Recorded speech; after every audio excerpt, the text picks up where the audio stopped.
Армысыздар канал тыңдармандары, каналға қош келдіңіздер. Бүгін сіздермен жаңа әңгіме «Пойыздағы мазасыз түн».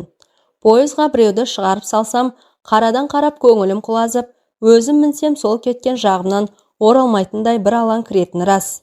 Рас түсініксіз сезім. Қашанғыдай көмір мен майдың, қолаңсасы аралас ащы тердің, бұрыш-бұрышты жайлаған зәрдің, Астанаға жақындағанда жұрт үстіне асығыс шашқан арзан әтірдің иістің қосындысы вагон үшін тұтып қалыпты.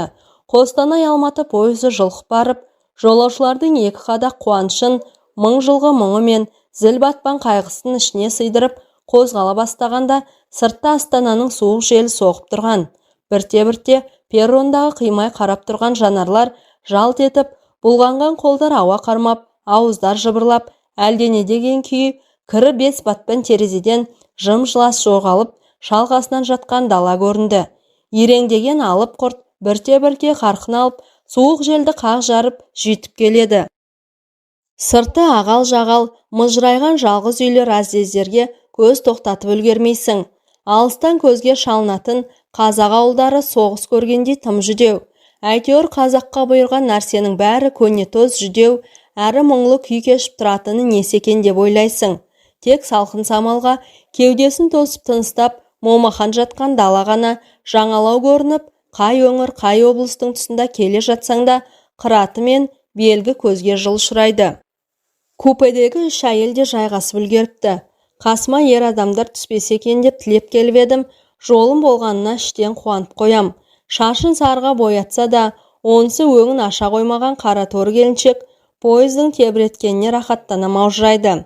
Үстіне сепкен аттардың исі нәзік екен. Өзара күбірлесіп сөйлесіп жатқандарында қасындағы стразды жапсырып әдемлеп, мұқият әрлеген озық тырнақтармен телефонның бетін тауықтың жем шоқығандай тық-тық басқан толық сарысы құрбысы болу керек. Қарама-қарсы отырған әйелдің түр әлпеті адамның есінде қала бермейтіндей қарапайым, шашын тым қысқа қидырған бидай өңді, көзінің асты аздап көгіс тартқан, қырмұрында жұқалтаң ерінде үйлескен арықша әйелді қазақтың бейнетті көп келіншектеріне ұқсаттым. Ол терезеден бір-ақ көзін аударып, арасында мен жаққа қарағыштап қояды. Екі құрбының өзара күбірлескені болмаса, өзгеміз үнсізбіз. Негізі пойызда танысып, арқа-жарқа әңгімелесе кеткенді ұната бермеймін. Бәрібір бұлай шыға бере, ол адамды ұмытып қаласың. Әрі оның қандай адам екенін де білмейсің. Бір көрген адаммен отыра қалып шай ішуде қалай болғанды да өзіңмен өзің болғанға жетпейді. Өзімнен өзі болатын тыныш адамдар ұнайды. Сықпытына қарасаң кәрі шешеммен құрдас көрінетін буылтық матрас төменге сырғи береді. Ішіндегі мақтасы түйіртпектелген жастықтал вагонның жел өріп тұрған бұрышын бітеген болдым. Сілкімей-ақ 40 жылғы шаңы ақтарылатын алаша секілді ұсқынсыз қоңыр жамылғыдан пойызға мінген сайын көзім ұшынып, конъюнктивитке айналып кететін ойлап, оны әрірек қысырдым. Адам жас уағында жайлылықта онша мән бермейді. 20-дағы кезінде күй талғау, ұйқысыздық дегенді білдік пе? Шамасы үлкендік кірейін деді ме? Пойызға мінсем, бабын табылмай мазам қашады. Енді ертең қашан болады деп мөлейіп отыру ғана қалды. Сағат ертеңгі 10 болмай мінсек те уақыт түске енді тырмысып келеді. Соны Айоканың «Синева небес» деген кітабының біраз жерін оқып тастаған едім. Шығарма қанша қызықты болғанмен, телефоннан оқығанда, кітапта қолға ұстап оқығандай ләззат аламайтының болмаса, ұзақ жолда бұл да ермек. Сәлден соң екі құрбының тамақ ішпек болған ыңғайларын байқап, дәлізге шықтым. Ере шыққан бидай өңді келіншек әжетхана жаққа кетті. Одан тамбурда теріс қарап ұзақ тұрды. Пойыз рельсі қаттырақ ұрғылап жатса да, көрші көпедегі әңгіме анық естіліп тұр. Бейтаныс жігіт қасындағы екі бозбалаға өзінің қыздарды қалай айналдырғанын жыр қылып айтып жатыр. Тыңдаушылар да оған жел беріп, қосам жарласып қояды. Бір купедей корей сәбізінің, біреумен Қытай кеспесінің иісі шығып тұр еді. Купелес әйел иығын қушитып басын төмен салып, құнысқан күйі қасымнан өтіп кеткен кезде мұрныма спирт иісі келгендей болды. Купедегі орным жоғарыда болғаны мұндай жақсы болар ма? Бидай өңді келіншек жұпынылау ауқатын алдын алғанда, мен де орныма отырып, қораптағы айранды іштім де, қолыма алма алып, оқуды жалғастырдым. Ұсақ әріптер көз алдыма жыбырлай бастаған, бір уақытта көзім ілініп кетіпті. Оянып басымды көтергенімде бидай өңді әйел қуанып кеткендей болды. Рахаттанып ұйықтадың ғой. Жаңа жаңбыр жауды. Танымаса да жас үлкендігіне салып сен деп сөйлеген әйелдің даусынан бір қуаныш лебі сезіледі. Жаңбыр жауғанына қуанғанына қарағанда көптен дала көрмеген. Бәлкім ұзақ уақыт ауруханада жатқан адам шығар. Әйтпесе вагон терезесіне тамшы жабысқанын мен де көргем, бірақ соған мән бермегем. Төменге түсіп отырдым. Манағы құрбылар Инстаграмдағы біреулердің аккаунтын талқылап, интернет дүкендерінің тауарлары туралы айтып отыр. Осы пойызға мінгенде уақыттың баяу жылжитыны несі екен? Бидай өңді әйел тағы да өзінше байқатпай жүзіме барлай қарайды. Жүзінде осыны қайдам көрдім деген сұрақ бар. Сіз мені біреуге ұқсатып отырсыз-ау дедім шыдамай. Қайдан білдің? Түстен бері қарай бересіз. Бір жерден көрген сияқтымын. Зонада болған жоқсың ба? Жайбарақат отырған екі әйел біз жаққа жалт қарағандай болды. Әйелдің осы сөзі оның жүріс-тұрысының, киімінің, бет әлпетінде тұрған уайымның неге өзгеше көрінетіндігін жұмбағын шешіп бергендей болды. Зона дейсіз бе? Түрмені зона дейтін ойымда түсті. Жоқ, Құдай сақтасын, болған емеспін дей жаздап барып, жұмыс бабымен бір-екі рет барғаным есіме түсті. Иә, болған бір-екі рет. Бұл жауабым өзіме әрі тосын, әрі қызық көрінген. Оның үстіне тар жерде зерге бастаған едім. Менің жауабымды естіген екі құрбың көздері бақырайып кеткенін көргенде, ішімнен аты жөні жоқ бір күлкі қыстым-ау. Статья қандай? Бірдеңесінші статья дейін десем, ол жағын біле бермейтін болғасын үнсіз қалдым. Онымды әркім өзінше түсінді. Түзету мекемелеріне журналист ретінде барғанымды сәлден соң айтармын деп ойлап қоям. Әйел купеден шығып, 10 минуттай кідіріп қайта келгенде арақ иісі мүңкіп кетті. Дүниеде ішкен адамды жек көрем, мас адамнан қорқатыным да бар. Оның үстіне әйел адамның арақ ішкені не сұмдық. Өзі зонадан шықса, ал не істемек екен деп екі құрбыға қарап қоям. Олар ештеңе елемегендей, қасымдағы көршім арақ ішейді деген деп жол серікке барып шағым жасауда ыңғайсыз. Өзі артық ауыз сөйлеп жатқан жоқ, өзімен өзі. Сонда да ішімнен дәл осы купеге отырғаныма өкіне бастады бір ойым. Мүмкін бұл әйел шынымен де мені біреуге ұқсатқан шығар. Болмаса әңгіме болсын деп жай ғана айта салған шығар. Ал өз сол жақта аспаз не күзетші болып жұмыс істеуі мүмкін ғой десе, бір ойым, әншейінге ізгілік, әділеттілік туралы мақала жазасың. Енді несіне жиырылып отырсың? Өмірде әділетсіздікке тап болған адамдар да болады. Бұл әйелде қателесіп жаза басқан шығар дейді. Телефонымнан көзімді алмаған күйі, көпелесің ұнасын намасын шыдау керек. Ертең таңда Алматыға түсеміз. Бар жоғы 12-13 сағат. Қазір ұйықтаймыз. Сосын оянғанда таң атады, аз қалды деп ойлап, өзімді өзім жұбатып отырдым. Сәлден соң купеден шығып кетіп қайта кірген екі келіншек жиналып жатты. Тоқтайтын станциялар жақындаған шығар деп ойладым. Бізден аулақ кетті деп мырс-мырс күлді. Қысқа шашты әйелдер олар кеткен соң. Неге? Зонада болғанымызды білді ғой. Әйелдің сөзін ұнатпасам да ол екеуінің осы купеден шығып кеткенше асыққандарын өзім де байқағанда едім. Тап осы бір сәтте көңілсіздік билеген-ай. Біреулердің сенен үркіп, не секем алып кетіп қалған сонша жақсы әсерге бөлемейді. Оның үстіне мына әйелде ұнамай барады. Сонда мына купеде осы кісімен оңаша қалғаным ба? Үстінен әлде бір иіс шыға ма өзінің? Түрі де бір түрлі, көне тоз.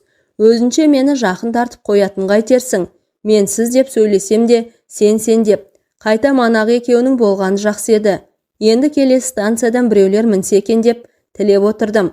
Тап осы сәтте манағы босап қалған орнынан аңқылдап ақтарылып әңгімесін айтып, шайға қанбайтын кәрілеу қазақ кемпірім, болмаса бала көтерген жас отбасын көргім келді. Баласы кішірек болса ойнатар едім. Қайтадан оқып жатқаныма үңілдім. Осы жапондар әңгімеші халық қой деймін. Әйтеуір танымал 6-7 авторын білем. Баурап әкетеді. Кобо Абэ деген сөйлеп кеткенде қазақ болып елестейтін айтсаңшы. Ал соны Аяқоны психологияны ерекше меңгерген жазушыма дедім. Әйтеуір сендіріп иландырып баяндайды. Өзі өткен ғасырдың басында өмір сүрген жазушы әйел. Осы кезде қасымдағы әйелдің даусы ойымды бөлді. Ештеңе етпейді сіңілім, оңаша қалдық. Өзіміз отырып шай ішпедік пе? Осылай деп мұрнының астынан мырсылдай күлген әйел ортамызды бөліп тұрған үстелдің үстіне бір жартылықты қойды. Манадан бері кіріп шыққан сайын ұрттап келіп жүрген осы болу керек. Ішіндегісі ортасына түсейін депті. Шеті кертілген шұжығы тағы бар. Бір түрлі сескенейін дедім. Сұрамастан менің кружкамды алып арақ құя бастады. Кешіріңіз, сұрамайсыз ба, мен ішпейтін едім. Қой, қаяқтағын айтасың, зонадан шығып ішпеймін дегеніңе кім сенеді? Бұл сөз мені тіпті басып, жаншып тастағандай болды. Өзімше түзу жүріп тұратын адаммын деп жүргенде, зонадағы адамға ұқсатқаны да, кружкама шөпілдетіп арақ құйғаны ба, жыныма тие бастады. Әй, өзіме де обал жоқ. Не жыным бар еді зонада болдым деп.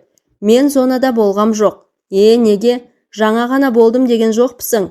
Жай айта салғам, журналистпін, түзету мекемелеріне репортаж жасауға барам. Әйел аузына апарған арағын толғап бір жұтты да, бет аузы жиырылып барып, ернін шүртитіп, езуін сүртіп маған қарап отырып қалды. Әйел баласының арақ ішкені қандай сұмдық көрініс екенін жақыннан көрдім.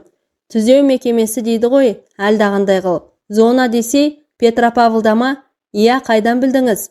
Бәсе айттым ғой, бір жерден көрдім деп. Ол бір алақанның екіншісіне шарт еткізіп ұрды да, шөлмектен өзіне тағы аздап құйып алды. Мен өзімді еркектің қасында отырғандай сезіндім. Ішім суып бара жатыр. Осы сендер сотталғандарды телевизорға түсіруге ұялмайсыңдар ма? Бала шағалары көреді-ау, ұялады-ау деген жоқ. Әйел маған ұрса бастады. Жоқ, біздікі телевидение емес, фотоға түсірдік. Бұл жауабым одан сайын ашуына тиді. Аха, тіпті жақсы, тіпті керім жақсылық жасайды екенсіңдер ғой онда, деді екіленіп. Сендер суретке түсіресіңдер, сосын оны газетке, түрлі түсті журналға басасыңдар. Ал олар сол кезде ішіне жылап тұрады. Соны неге түсінбейсіңдер? Жұмыс қой, министрліктің тапсырмасы болады. Даусым ақталғандай шықты. Мен осы әйелден қорқып отырған жоқпын ба деп ойладым бір сәт. Бірақ несіне қорқамын? Маған не істей қояр дейсің? Біз оларды суретке тура қаратып түсірмейміз ғой. Киім тігіп, не жөке тоқып отырғанда жанынан кім екенін көрсетпей түсіреміз. Ай, қойшы деп қолын бір сілтеді. Манағы тым-тырс отырған әйел батылақ. Мен орнымнан тұрып төсегіме жатпақшы болдым. Әл ерте ғой, тал түстен жатпақсың ба? Ақыры журналист екенсің, әңгімелесейік те. Қараңғы түскенмен сағат әлі 9-да болмаған екен. Мына әйелдің жайы белгілі болды. Енді өзімді қалай ұстасам екен деп отырмын. Мұнандан кейін сөмкеңді заттарыңды қалдырып купеден шығып кетуде, болмаса теріс қарап жатып қалуда бір қауіп ойлата бастады. Журналист екенімді бекер айттым. Не жыным бар еді мақтанғандай болып. Зонада болдым деп. Аузымнан жазып ал саған керек осы болса деп, ішімнен өзіме ұрсып кәдімгідей өкіне бастадым. Әй аузымай, қап қарап отырмай, қағынып, қап. Жолсерікке барып басқа орын сұрасам бекен, бірақ оған тым кеш болып кетті. Оның үстіне басы артық орын бола қояр дейсің бе? Не болса да өзінен есескеңкіреп қалғанымды білдірмейін деп сөмкенің қалташасынан шекілдеу алып орныма қайта отырдым. Әйел дәлізге шығып кетіп, шылым сасып қайтып келгенде терезеге үңіліп қарауытқан ағаштарға қарап отыр едім. Айтпақшы, атым Жанар. Жанып тұрған қыз болсын деген шығар, бірақ жанбай түтіндеп бықсып сөніп қалдық қой. Осы сөзін мыңыншы рет қайталап отырғаны оның әбден жалыққан дауыс ырғағына білініп тұрды. Уақытты қалай өткізсем екен? Кітап оқи беруге купенің шамы қауқарсыз, телефонның қуаты да таусылып барады. Сонда сотталғандардан сұхбат аласыңдар ма? Не жазбақ болып барасыңдар? Енді пробация, еңбекпен түзеу, жалпы ізгілендіру бойынша жасалып жатқан қадамдар. Мен өзімнің миымның бір қалтарысында жатқан жаттанды сөздерді айта бастадым. Ай, қоя берші. Ол тағы қолын бір сілтеді. Бәрі өтірік. Сол өтіріктерінен өздерінде жалықпайсыңдар тегі. Бұдан әрі оның әңгімесін тыңдауға да, сөйлесуге де зауқым болмады. Апам, не болса да жалпы вагон жақсы адамдардың бәрін көріп отырасың. Неше түрлі адаммен танысып, шайыңды ішіп, қауқылдасып, әрі қауіпсіз дегенде оның сөзіне күлгенім есіме түсті. Ақтарылып аңқылдап жүретін ауыл адамдар оншалықтың өзіңмен өзің болдың рахатын түсінбейді деп ойлағаным бар. Ал саған оңаша купе керек болса. Бір сағат өтті. Манағы кетіп қалған екі әйелдің орнына басқа жолаушылар келер мекен деген үмітім де адыра қалған түрі бар. Әлде жолсерікке барып, бізде екі адамға бос орын бар деп айтып келсем бекен. Менен сұхбат алмайсың ба журналист болсаң? Бірақ байқа, мен айтты деп бір ауыз өтірік қосушы болма. Сендерді білем ғой. Мына әйел қызып алдау. Ары қарай не болар екен деп отырмын. Одан әрі шеберсе қайтем. Ол аяғын жинап, бір сөріңкіреп отырды. Одан қайтадан аяғын созып төмен жіберіп, біресе шалқайыңқырап, біресе столға жантайып, қолымен жағын тіреп, Өмірімде бірінші рет журналистке сұхбат берейін деп тұрғаным еді. Көрмейсің бе, тіпті қалай отырарымды білмей отырмын. Бұл жолы жас қыздар секілді сыңғырлай күлді. Неден бастасам екен? Енемді сағынғанымнан бастайын. Енем дегенде ептеп ішім жылайын деді. Енесін сағынатын келіндер тек Қазақта болатын шығар. Енеңіз Алматыда тұра ма? Жоқ, қайтыс болып кеткен. Арты қайырлы болсын дедім кідіріп барып. Ол ойланып кеткендей болды да, шынымен сұхбат беріп отырғандай түрмен әңгімесін бастады. Ақыры ұйқыға ерте екен, басқа баратын жерім де жоқ. Сапарластың әңгімесін тыңдайын дедім. Алматы, сағындым, бәрін, енемді. Ол осылай дегенде әр сөзінен соң кідіріс жасап отырды. Жүзінен әділетсіз өмірдің дәлдеп атқан оғы жырым-жырым еткеннен қалған өкініш те қоздап жана алмай, бір жолата өшкен өкпе де байқалмайды. Тек шаршаңқы күй бар. Түкпір жағына картоп, бергі жағына гүл егілген үлкен ауладағы аласалау шағын тамда күйеуім, қызым үшеуміз, ал сырты ақ таспен өріліп, қызыл кірпішпен 3 қатар өрнек жүргізілген еңселі үйде енем жалғыз тұратын. Осылай деп бастады да, жанарын менің басымнан асырып әлдебір нүктеге қадап отырып қалды. Осы сәтте өз қиялында сол өзі айтып отырған аулада жүргені анық еді. Біраз отырып барып сөзін баяу жалғады. Даусындағы манағы маған зекіп сөйлеген қатқылдық жоғалып кетіпті. Арасында үйім барып жинап кетем. Үлкен үйді жинап шығу 60-тың үстіне шыққан әйелге оңай емес. 2-3 дүкені бар, коммерсант қой. Жұмыстан өле шаршап келеді. Мен үйдемін. Әрі көп шашылмайтын, кең үйді жинауда бір рахат. Біздікіндей қолың төбеге тірелетін, киім ілгіште, тамақ үстелі де, босағада қалған 2 аттап төрге жетіп баратындай емес. Кіре берісі кең. Ас үйдегі жиһазының түсі де ашымды. Шағын той атқарып жіберуге болатын қонақ бөлмесі де, жатын бөлмесі де әдемі. Енемнің талғамы жақсы еді. Түс қағазын да, жабын жиһазын да үйлестіріп таңдаған. Бұл үйді қайнатам марқұм 2 жыл жүріп салдырыпты. Осы сен адам бұл дүниеден кететін сезеді дегенге сенемісің? Солай деп айтқан мысалдарды естіген болмаса, бой жазады деп айтады ғой. Енем сол күні біртүрлі басқаша көрінген. Есімде ғой, сол күні сенбі болатын. Енем үйге асқа келді. Немересін еркелеп отырып, біз мүлдем күтпеген жаңалық айтты. Жаңа ауданды салынған 2 қабатты үйді көріп келдім. Қасында мектеп те жақын. Бәрінен бұрын моншасы мен гаражы бар. Бағасын келістім деп, бізді таң тамаша қылып. Бағасы қанша екен деді. Ұлы сорпа сораптап отырып, ұлы деген менің күйеуім ғой. $200,000 болады. Мәссаған, ондай ақшаны қайдан аламыз? Мемлекеттік мүлік департаментінің жай маманы болып жұмыс істейтін күйеуім үйдің бағасын естігенде шошып кетті. Тіпті сорпасына шашалып қала жаздады. 2000 жылдардың басында $200,000 деген әйел мойның қолмен сызып ысқырып қойды. Көп ақша еді ғой. Жаңа үй сатып алам деп жинап жүрген ақшам бар еді. Әкең қайтқалда 5 жыл өтті. Қашанғы бөлек-бөлек отырамыз. Бірге тұрайық. Жаңа үй өзіме ұнады. Ертең бәріміз барып көріп келеміз деді енем. Маған да бір бөлме бола ма дейді. Біздің қыз қуанып. Қызы туралы айтқан кезде әйелдің бетінде не сағыныш, не өкініш байқалмады. Болады, сенің де бөлмең болады деп қуантып қойды әжесі немересін. Мына үйді сатып алатын адамды табылып тұр. Ол кісі де балалы шағалы. Бір ауладан 200 деп жүрген адам екен. Құдай сатын салайын десе, талай жылғы еңбегім, енді бір жақсы үй шығатын кез келді. Бұлайғы кезде қаталдау сұстылау көрінетін енем сол күні ерекше көңілдеді. Өзінен өзі мейірімді, көл-көсір болып немересіне еміреніп, ондайын байқамаушы едім рас. Ақтарылып әңгімесін айтып, немересін еркелетіп, түннің бір уағына дейін отырып, ұйқыға кеш жатты. Ертеңіне жексенбі, әншейінде ерте тұратын енем таңертеңгі шайға келмеді. Күйеуім оятуға барып есігінің қоңырауын басып, мамам әлі ұйықтап жатыр. Жұмыстан қатты шаршаған екен деп қайтып келді. Түс болуға таянғанда тағы кетіп еді, бір кезде айқайлаған даусы қатты шықты. Жанардың бет әлпетін бағып отырған күйі бір сұмдықтың болғанын түсіндім. Шекілдеуікті бұлай алып қойдым. Ойбу, жүректен кеткен бейнеңіз? Жоқ. Енемді кілемге орап тұншықтырып, мұрнынан қан кеткенше тепкілеп, әбден қорлаған. Әйтеуір адам көретін жері жоқ. Бірнеше қабырғасы сынған. Тіпті сынған 2 қабырға өкпесіне кіріп кеткен деді ғой. Кеше ғана әдемілеп жинап қойған үйдің әптер-тәптер шыққан. Шкафтарды комодта ақтарып, бар дүниені қопарып, астан кестеңін шығарып кетіпті. Күйеуім жан ұшырап, Полицияға хабарлап үйге ұры түсіп, үй иесін тұншықтырып өлтіріп кеткенін айтып жатты. Сұмдық, біздің елде осы ғой, тірнектеп еңбек етсең енді қызығын көрем дегенде ұры қарының көзіне түседі. Заңы жоқ елде қарақшылар басынған заман болды. Содан полиция келді, бізде түнде ешқандай бөгде шу естілмегенін айттық. Үй сатып алайын деп жүргенін айттыңыздар ма? Ішімнен мұның артында қара макерлер тұрау мүмкін. Жаңа ауданнан үй сатпақ болғандардың қатысы бар шығар. Кәрі әйелде ақша барын біліп жоспар құрған болуы мүмкін деп болжап қоям. Адамның қиялы жүйрік қой әйтеуір.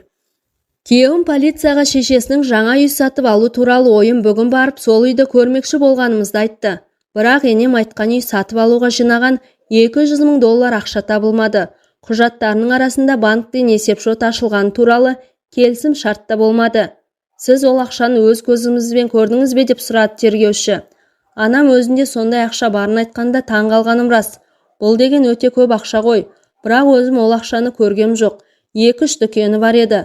Біраз жылдан бері тірнектеп жинап жүрсе керек деп жауап берді күйеуім. Тергеу 2 айға созылды. Бүкіл таныстарынан, үй сатпақ болған адамнан, дүкеншілерден жауап алды. Коммерциялық операцияларын тексерді. Бизнестегі серіктестермен байланысты, клиенттермен қарым-қатынасы қалай болды? Бәрін сұрастырды. Біреулерден күдіктенді. Бірақ ақыр аяғында іс нәтиже бере қоймады. Сөйтіп қашанғыда істі жауып тастады десеңізші. Бізде бұл қалыпты жағдайға айналған. Мен істің солай аяқталғанына күмәнданбаған едім. Ұстады ғой. Ұстады ма? Сауап болған. Полиция жараған екен. Манағыдай емес. Көңілім жайланайын деді. Енді жанарды арақ ішеді демесең, сөзі дұрыс, түсінігі бар адамға ұқсаттым. Енемді өлі күйінде тауып алғаннан кейін 2 ай өткенде полиция бізді шақырды. Иә, сіздерді шақырғанда күдікті танисыздар ма деп сұраған шығар деп әңгімені жалғап өзімше жан бермек болып жатырмын. Әрі қанша дегенмен газеттің адамымын ғой. Оқиғаның соңы не болады екен деген әуестік алып барады. Сөйтіп енеңізді өлтірген адам табылды ма дедім шыдамай. Адам өлтіргендер жазасын алу керек деген ішімнен кіжініп қоям. Жалпы менің әңгіме тыңдағаным сондай. Сырт көзге ұстамды көрінгенмен жүрек ребрентер немесе жан түршігетін әңгіме естісем, байыз таппай кетем. Осы әдетімді қояйыншы десем де қанға сіңген мінезден арылу қиын екен. Жедел тергеушілер ұялы байланыс орталығынан телефон әңгімелерінің мәліметтерін сұратқан. Қайтыс болған адамның жақындарының да телефон номерлерінің мәліметтерін түсіріп, пәлен дерегін алды. Телефондардың сөндіріліп тұрса да 12 секунд сайын пелинг жасап тұратын білетін бедің. Мен иығымды қиқаң еткіздім. Пелингтегі мәлімет күдіктінің түнгі сағат 3-те енемнің үйіне келіп жарты сағаттан соң өзі тұратын қалаға кері шыққанын көрсетеді. Және ол кісіге шабуыл жасалып қайтыс болған уақыты да сол кезге сәйкестеніп тұр. Сонда басқа қаладан келіп, жауыз. Тұра тұршы, сөзді бөле бермей. Әңгімешім қабағын шытынды. Мен жым болдым. Болды, енді жағаласпаймын дедім. Өзіме ішімнен. Полицияны көрген бойда бейшара бұтына жіберіп қоя жаздапты. Осы кезде вагонда жарық өшті. Манадан бері баяу әндетіп тұрған музыкада тыншыды. Әйелдің әңгімесінен бе, есінете берген ұйқым шайдай ашылып кетті. Екеуміз де қыбырсыз отырмыз. Ал енеңізді өлтірген ұры $200,000 қайтарып берді ме? Жоқ, ақша жоқ. Бәрін түгел жұмсап жіберген ме? Қысқа уақыттың ішінде? Қалай тез? Ақша ұрда емес деймін. Журналистпін дейсің, өзім дің мұқпайды екенсің. Сонда оралмаған болса ол ақша қайда кетеді? Миым жетер емес. Сол ақшаның қалғаны қайда кеткенін қанша жылдан бері соны ойлаумен келем. Енеңізге шабуыл жасалатын күні тағы біреу ұрлыққа түсуі мүмкін ғой. Киноларда болады, қылмыс жасалған кезде бір мезгілде 2 ұрлық болады, немесе бір адам 2 рет өлтіріп кетеді. Шамасы кешегі үй сатып алу туралы әңгіменді біреу сыртта тұрып естіген болып тұр ғой. Сол кезде терезе ашық тұрған жоқ па? $200,000 да сол алған болып тұр деп білгішсіндім. Жанар есіне балды. Оған менің болжамым түк қызық емес екен көрініп тұр. Ал шынында да үйде ешқандай $200,000 болған емес деді. Бір кезде самарқау үнмен. Қалай? Солай. Журналисей, сенде айран бар еді ғой. Мына күрішкеге құйшы. Мен айран асыр болған күйі ол айранын ішіп тауысқаныма ішімнен оқиғаның желісін болжамақ болғанымен ойыма ештеңе келер емес. Түн ауғанда қарным да аша бастады.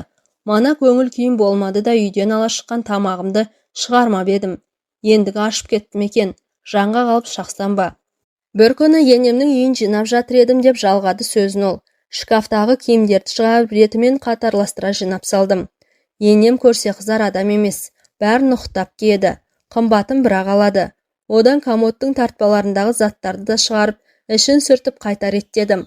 Орнынан қозғап астындағы шаңын да сүрттім. Бір кезде астыңғы жағынан скотчпен жабыстырған бір нәрсеге қолым тірелді. Осы күні скотч деген бір керемет зат болды ғой. Қолданбайтын жерің жоқ. Мына елдің мылжығын-ай, адам өстіп те әңгіме айтам екен, сағызша созып болды ғой деп отырмын.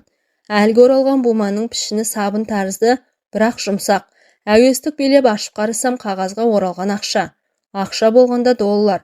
Сен өзің доллар дегенді қолыңа ұстап көрдің бе? Жылтырап тұрады екен, иісі де ерекше. Көрдім. Айлықтарыңды доллармен аласыңдар ма? Мына ел мазақтап отыр-ау. Айлықты доллармен алсам, мына күркілдеген пойызда нем бар? Мен ақшаны көргенде айқайлап жібере жаздадым. Есалаң болғандай ақша тұрған жерді қайта қарадым. Комодтың сырт жағына қарасаң ештеңе білінбейді екен. Алыс жағына қарасаң қатар тұрған 5 тартпаның 3-ші мен 4-ші тартпасының арасында арнайы орын қалдырылып жасырған болып шықты. Ол әңгімесін кілт үзді де жанында жатқан жастықты желкесіне қойып, аяғын созып жата кетті. Шамасы отыра-отыра белі талған болу керек. Аяқ астынан табылған ақшаның тарихы қанша қызық болса да, мен де шаршап отыр едім. Үнсіз қалғанына қарап, ұйқыға кеткен шығар дедім. Менің де әңгімеден өлген ештемем жоқ. Жатып демалғым дұрыс. Әрі темір тордың ар жағынан оралған адамның сөзіне сенім бар ма? Манадан аузымды ашып тыңдап отырғаным рас па, өтірік пе? Оны кім біледі? Купенің дермантинмен қапталған жұмсақ арқалығына басымды тіреп қалғып бара жатқанымда оның даусынан селк еттім. Сен тергеу гипнозы дегенді білесің бе? Ол не? Өткенде біреулермен осы үшін таласып қалдық. Біздің тергеушілерге шетелдіктерге жету қайда? Олар тергеу гипнозын 40 жылдан бері қолданады дейді. Мен оған келіспеймін. Біздің тергеушілерді ақымақ дей алмайсың. Сонда гипнозы қалай жасайды? Кәдімгі экстасеанстар секілді ме? Өзімді қинап оятып алып, зейінімді әңгімеге бұрып жатырмын. Бұрын естімегесін елестете алмай жатырмын. Ол деген қалай түсіндірсем екен? Әншейінде шала шарпы білген тықпала белді ғырқылатын журналистерге менің түсіндіргенім ха-ха-ха. Оның журналистерді мұқатқан сайын соған рахаттанып күлетініне үйренейін дедім. Негізгі тергеушінің алдында отырған күдікті бәрін айтады. Сырым барынша жасырады. Оның жасырып отырған ақпаратын білу үшін жаңа гипноз қолданады екен. Шетелде адам миына энграмма енгізеді дейді. Энграмма әлде басқаша аталама, әйтеуір сол кезде адамның жадындағы жасырын ақпаратты білу оңай. Бірақ бізде тергеушілердің де өз әдістері жетеді. Тұра тұрыңызшы, сіз жаңа доллар туралы айтып жатқан сияқты едіңіз ғой. Тергеушіге қалай кетіп қалдық? Әлде мен қалғып кетіп аңғармай қалдым ба? Тыңдай берсейші, осы күнді ойласам, бізге жақсы тергеуші тап болыпты. Демек істі тәжірибесі тергеуші қараған ба? Неге міндетті түрде тәжірибелі болу керек? Жай айтам, әдетте маманның тәжірибесін бағалап жатады ғой. Жоқ, ол тергеуші жас жігіт. Енемнің өліміне қатысты істі қараған тергеушінің аты Руслан беді. Ұмытайын деппін. Осылай отырғанда мен Жанардың ешқандай мас еместігін анық аңғара бастадым. Оның ішіп отырғанын көріп отырмын. Бірақ қалай масаймайды? Әлде әйелдің өзін бақылауы соншалықты дамыған ба?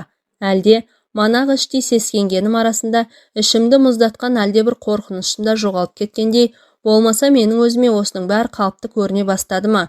Шаршағаннан басым ауырлай бастады.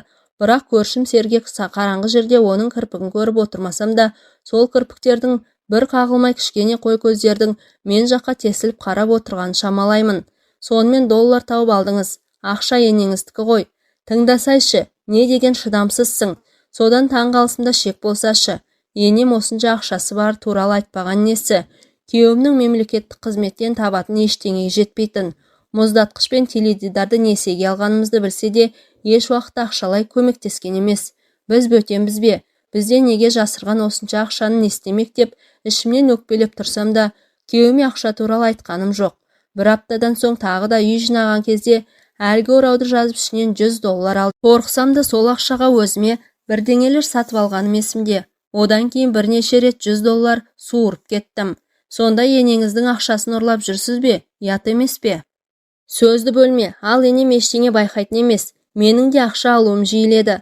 Арасында байқаста болқысының қас қабағынан сыраңдып қоям. Енді коматта жасырылған осы ақшаға жатсам да тұрсам да, мазамды алып ақыры бір күні $100 бірнеше қайтара қысыр-қыстан өткізіп шығар тастай қылып орап, орнына салып қойдым.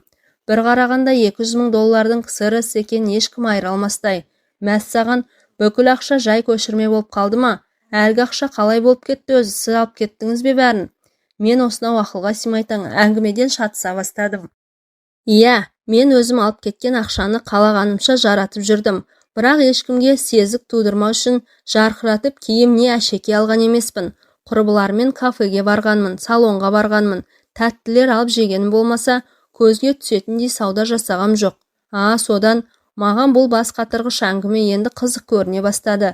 Көзіне тура қарағанда қарашығында бүккен сырыңмен бірге оқып үлгеретін күдіктінің ішкі әлеміне ене алатын тергеушінің аты Руслан беді. Әйел өзінен өз сұрағандай, мен қыбырсыз отырмын, ұйқым да әбден ашылған. Руслан ғой, жас жігіт, дегенмен ол адамды жақсы алдайды. Дұрыс қой, жақсы тергеуші ең бірінші алдай білуі керек. Алдағаны қалай, кімді алдайды? Өзің дымға түсінбейді екенсің, журналистпін деп қоясың. Мысалы бір тергеуші бар, алады да күдіктіні қорқыта бастайды. Оның алдында айыпкер не қорыққанын, өз жасамаған істі мойнына алады да, не арбасы психологиялық қорғанысқа көшеді. Бір жағынан тергеушілерге де оңай емес. Өмірден ала алмай қалған ақысының бәрін өндіріп алғысы келгендей шүйлігіп, қаша мойнына қойып бергенше қант ішіп, ал енді біреуі іш бауырына кіреді, жаны ашыған сияқты болып сөйлеседі, тіпті саған осы тығырықтан шығудың жолдарын ұсынады. Қойшы, оның бәрін неге айтып отырмын мыжып, бәрін алдайды, тіпті тергеуші де алдап түсіреді. Оны қалай деуші еді? Тактика дейді ғой өздері. Білмейтін адамдарға айыптау туралы заңның өзі қорқынышты емес пе?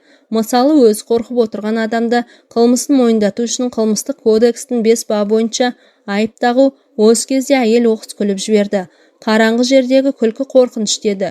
Өз кінәңді мойындасаңыз, іс сотқа жетпейді. Болмаса айыппұлмен немесе шарт түрде бас бостандығынан айырумен шектелуге болады десе, ештеңеден ұстатпаймын деп отырған адам өзіне тағылған айыптың ең жеңілдеуін мойындауы мүмкін. Ары қарай өзін ұстап берген байқамай қалады. Жақсы тергеушілерді жек көрем. Олардың сотқа берген кепілдіктері түкке де тұрмайды.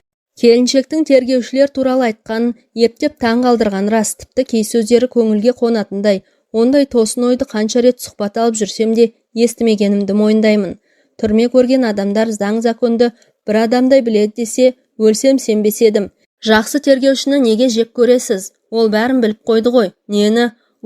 Әйел осы кезде орнынан дыбыссыз ұшып тұра келгенде, қараңғы жерде маған қарсы ұмтылғандай көрініп бір түрлі болып кеткенім-ай. Сөйтсем, ол менің тұсымда ілулі тұрған жеңіл күртесінің қалтасынан бір қорап темекісін алмақшы екен.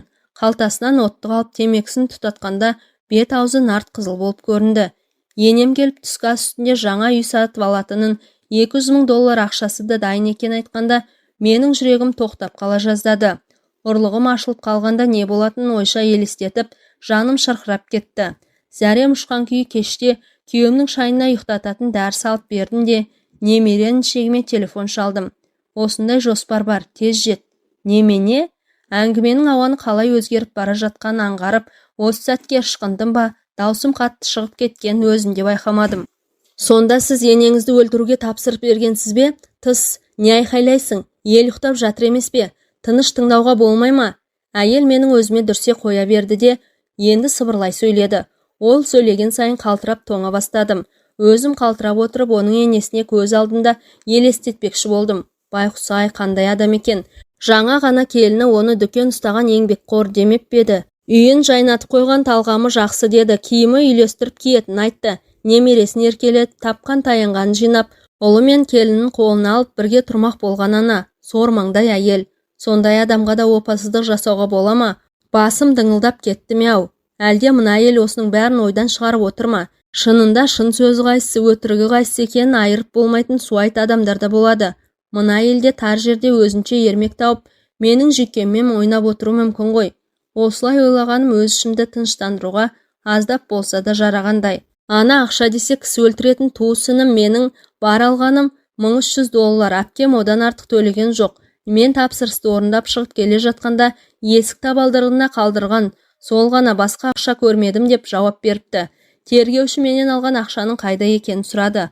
Қымбат алтын не бриллиант сатып алмағаныма, шетелге шықпағаныма сендіре алсамшы. Тіпті қауіпсіздік комитеті жемқорлыққа қарсы агенттік дейме, солар қатыс, мен сектада тұрам ба? Болмаса үшінші біреу қысым жасап ақшаны соған бердім бе, бәрін қалдырмай тексеріп итімді шығарды. Қараңғы жерде сыбырлай сөйлеген әйелдің түрмеден отырып келгені, өзінің туған енесінің көзін құртуға тапсырыс беріп күйеуінің анасын өлтірткені санама жеткен бойда бойымды билеп алған қорқынышым ұлғайып бара жатты. Жолсеріктің есігін қағып таң атқанша соның бөлмесінде бола тұрған дұрыс. Өз енесіне сондай қастық істеген адамнан бәрін күтуге болады. Темір тордың ар жағында отырып санасы, ойы, жүйкесі бұзылған адамның есі дұрыс болмауы да мүмкін. Менің бір қылығымда, сөзімде ұнамай қалып түн ішінде қылғындырса қайтем. Менің ішім манағыдан да тоңазып қалтырай бастады. Қайдағыны қайдан тап болғанымды көрмеймісің? Журналистпін деп не бар еді? Орнымнан тұрып сипалап аяқ киімді іздедім. Жолсеріктен бос орын сұрап көрем. Қайда барасың? Әжетханаға. Қойей, деді ол қараңғыда, мырсылдай күліп. Осы сәтте ол көзіме қорқынышты кинолардағы сиқыршы мыстан болып елестеді-ау. Әжетханаға барып келейін қазір. Отыр, ешқайда бармайсың, деді ол қатуланып. Сөздер оның тістерінің арасынан ысылдай естілді. Журналистпін дейсің, қорқақ екенсің ғой. Қорқып жатқан жоқ, кімнен қорқам? Қоя берші. Сенді ар жағын тыңдамайсың ба? Сонымен мен сотталып кеттім. 17 жыл берді. Ана сұмырайға 20 жыл. Осы жылдар ішінде сол $200, қалған ақша қайда кетті, кім алуы мүмкін деп ойланумен болдым. Сонда сіз дегеніңізге өкінбейсіз бе? Енеңіздің не жазығы бар? Ана жігіт те босқа сотталып кетті. Енем, кейде өкінішіңді біреуге айтқың келеді екен. Медициналық сараптамада ол кісінің сырқат екені анықталды. Онсыз да көп күні қалмаған екен ғой бейшара енемнің. Осы кезде әйелдің даусы өзгеріп, танауы бітіп, тамағын жөткіріне бергенін байқадым. Ал ана жігіттің өзіне сол керек, оны тыңдағаным бекер емес еді. Осы жоспарымды айтқанда ол тіпті шошығанда жоқ. Мен де толық қалай қабылдайды, біреуге айтып қойып масқара болам ба деп ойлаған емеспін. Себебі мен оның қаныпезерлігіне сендім. Оның адам ретінде құны жоқ екенін біреуге қастық қылу керек болса, шімірікпей ішкі түйсікпен сезінетінмін. Ал былай қарасаң тып-тыныш, өзімен өз жүрген адам, тіпті тышқанның мұрнын қанататын адамға ұқсамайды ол. Бірақ бала кезде оның өз бетімен жүрген ит пен мысықты ұстап алып асып ойнайтын талай көргем. Өзі соған қарап тұратын. Ол кезде көзінде бір масайраған, әлде бір жеңіске жеткендей сәттік қуаныштың ұшқынын байқайтынмын. Бала кезінде өгей әкесінен, оның інілерінен көп зәбір көрген бала ғой. Ақыры болар іс болды. Менің қате жасағаным сол сүмелекті шақырмай-ақ парафиликтермен келісуге де болады екен ғой. Көзің бақырайып, парафилик деген не екен деп ойлап отырсың ба? Ол танымайтын адамды ұрып-соғып, зорлап өлтіріп кететін, содан ләззат алатын адам. Сендер журналистер оларды көше бұзақылар деп жатасыңдар.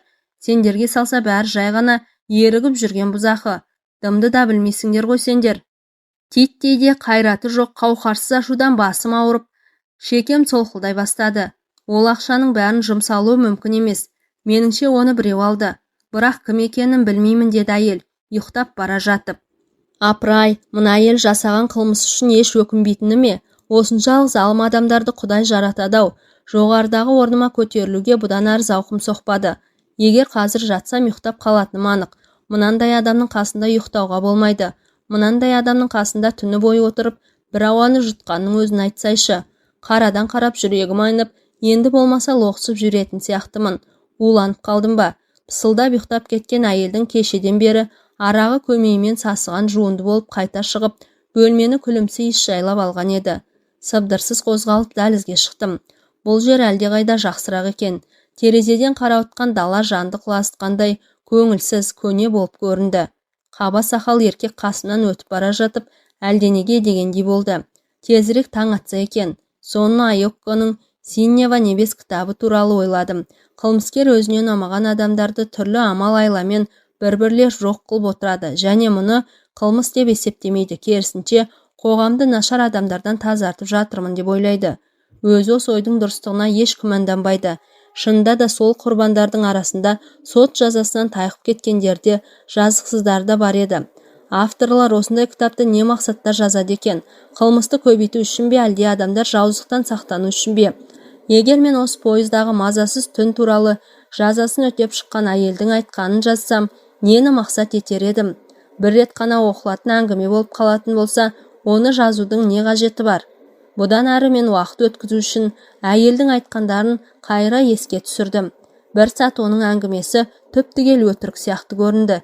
Есі дұрыс адам күйеуінің шешесіне сондай сатқындық, опасыздық жасай ма? Сөзіне қарасан, енесімен тату болғандай, әй өтірік шығар.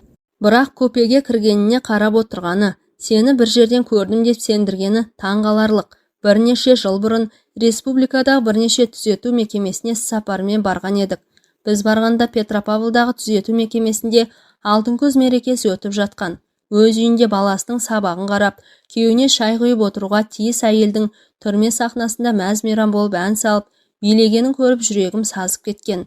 Іс тігіп тапқан айлығын жәбірленуші алдындағы өтемақысын өтеп жатқан әйелдердің арасында мас күйде қызына ерегісіп, туған жиенін отқа салып өртеп жіберген кемпір де болған.